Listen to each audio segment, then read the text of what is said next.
Every sound that you are going to hear in this video will be software synthesized. Welcome to the future. Our topic today is creating a better public sphere. Before that, we'll give you an overview of how the current online public spheres are doing. First question, what are the predominant forms of current online public spheres? By definition, a public sphere is an area in social life where individuals can come together to freely discuss and identify societal problems. Because of this, many online services that one supposes to be public spheres are not actually public spheres. A perfect example would be Lego Life, where you are not allowed to comment using words. The same is true for a bunch of other services, such as Instagram or Snapchat. This constraint enables us to boil the current online systems down to three basic categories. The first type is comment-centric, which is enabled by the comment section of news articles or blogs. The second type is discussion-centric. This kind of public sphere is usually created in online forums like Reddit or HK Golden. The third type is post-centric. This includes Facebook, YouTube, and Twitter. The last type is more complicated than the first two and can be further divided. With this in mind, we can proceed to analyze the current online public sphere. First, some word for their code of conduct. A public sphere must have rules and regulations, or else there will be abusive language, threats, and total chaos. The exact forming of these rules requires the theoretical thinking of academics and the ideas of the public, but in the real world what is more lacking here is enforcing. These public spheres usually have similar rules and regulations for discussions and debates, but the exact degree of enforcing them usually depends on their internal policy and resources. One interesting frontier will be Google's conversation AI, which can filter out unfriendly content using artificial intelligence. This technology has the potential to drive down the cost of enforcing regulations to only a few human operators. But for the time being, enforcing these rules remains relatively slow and costly. This characteristic will be further seen in our following evaluation of the current online public sphere. What constitutes a good public sphere? An ideal public sphere should be inclusive, informative, and should encourage rational debate. First, inclusiveness. These sites are usually easy to access and have good user interface. Because of this, the online public sphere is absolutely more inclusive than its offline counterpart. However, a lot of these sites have unfriendly users who will insult those that they do not agree with. Because of this, many users will still not participate in discussions about controversial societal issues that are actually worth discussing. For informativeness, these sites are doing pretty bad. Make no mistake, a typical user has much more information now than 20 years ago, but this improvement is largely due to the internet itself. For a typical online public sphere, it will not provide facts to the people who are having discussions, and it does not have a built-in structure to make sure what a user says or shares in a discussion is factual. This is the reason why Facebook had its fake news fiasco last year. The next metric, rational debate, is the part where our group almost lost hope in the future of online public sphere. We have identified some rational debates in the online public sphere among a few people, but those people are likely to have the same debate using telephone or letters or just face-to-face. However, the kind of rational debate that cannot be possible without online public sphere, the kind of decentralized and large-scale rational debate, is non-existent. This is partly to do with the online public sphere's current degree of inclusiveness and factualness, but the most fundamental reason is that most of these service providers do not consider themselves as public spheres. They consider themselves as service-providing companies, and they are satisfied as long as they have a large user base to generate and sustain revenue. They don't want to encourage rational debate. Rational debates drive down revenue. This is why they are doing worse and worse in each metric as our analysis proceeds.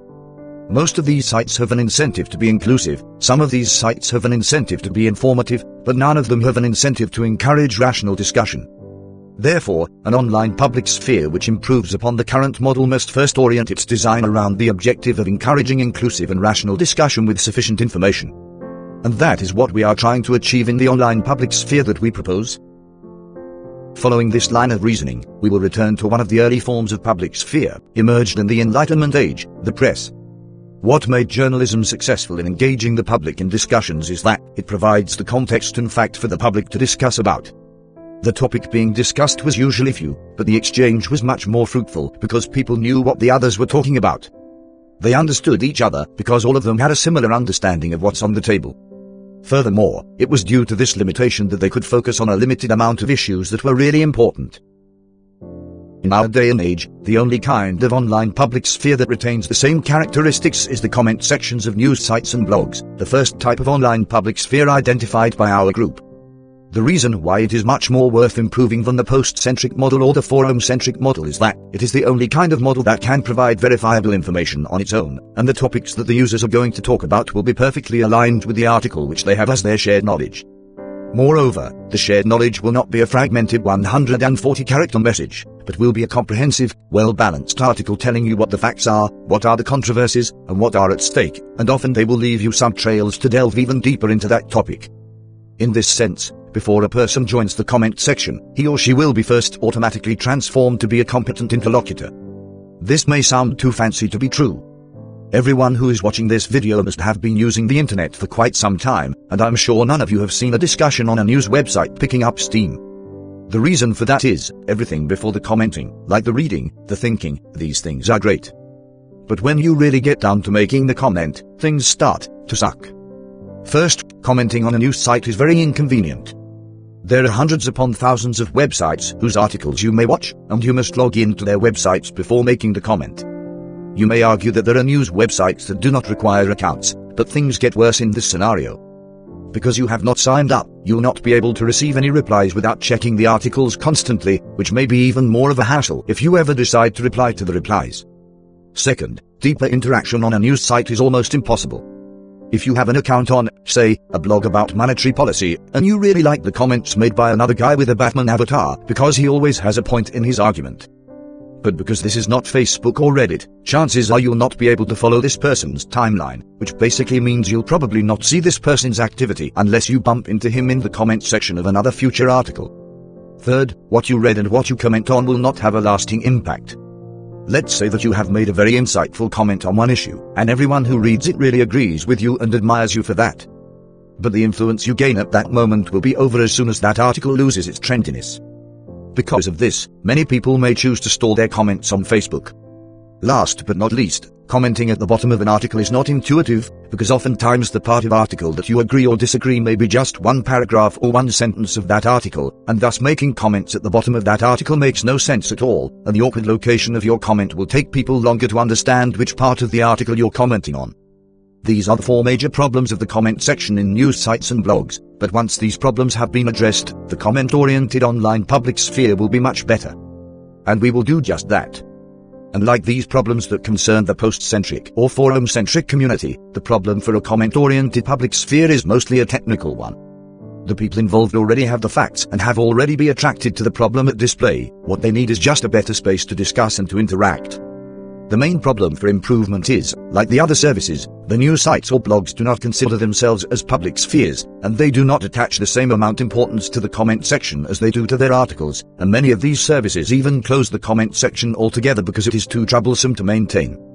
So, how do we change the situation? The answer is simple. We will not change the news sites one bit, but we will revolutionize the location that users send their comments. Introduce our new product, Layer. Using Layer, you'll be able to comment on a news site or a blog like never before. Just one click of a keystroke, and an independent layer of the website will be created. All of your comments will be made and stored on that independent layer. Using only one account, you can comment on any news site there is, and you can comment on any part of the article you like, or join any of the discussions that you find interesting. Because it is just like an independent dimension of the article page, you can comment just in the way you've always wanted, no hassle, none at all. The improvement is much more than a better user experience upgrade. Using a universal commenting service, any user can be kept on track. Send threats to others, and you're out. Harassing others, and you're out. Trolls will be much more easily deterred, because it is no longer viable to hide in the multiple divided comment sections.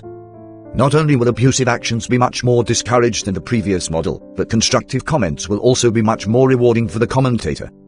Because of Layer, reputation and influence can be built up, so everyone in the discussion will have the incentive to make as much sense as they possibly can. Because of this track record system of user credibility, rational discussion is automatically encouraged. That is where things start to get really interesting.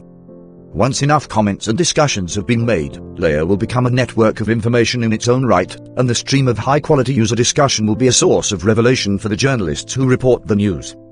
They will know what angles they have missed, and they can write follow-up articles on that particular topic. Once the new facts have been gathered, it will trigger a new round of discussion. It will be a long-lasting virtuous cycle.